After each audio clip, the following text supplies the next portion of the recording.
My name is David Goggins. I created Goggins. Goggins is the guy that can take anything you put in front of him. You want to break my motherfucking legs? So be it. I have a way of going to a place like I did in that race where all the pain and suffering that they put on top of me in Hell Week, I will reverse that pain and suffering and I will take your soul. Every instructor that put me through Buzz, my job, what drove me was I wanted you to go home that night after you beat the living shit out of me and I smiled in your face. I wanted you to feel worse than I did and you were going home to a nice warm bed with your wife or your kids and a nice meal and I was still out there suffering for another 100 hours. I wanted you to think about me knowing that I'm comfortable being very unfucking comfortable.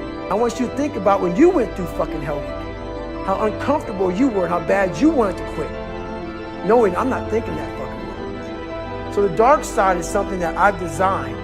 It's an evil place I can go. Very few things can hurt me. I use the hurt you're trying to put on me. I flip it upside down and use it. You trying to use it for kryptonite? No. It's power pellets for me. I'm using it for strength.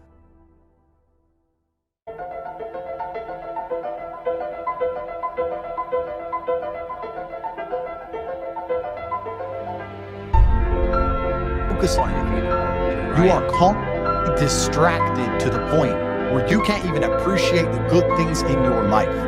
You're distracted. Your minds are broken. You need to rewire your mind and resist the slave programming. If you cannot control your own mind, then you are just a feather in the wind of life.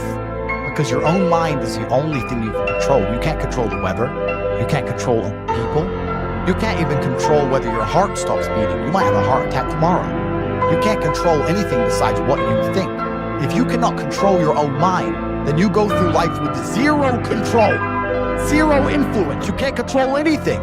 You're just a feather in the wind.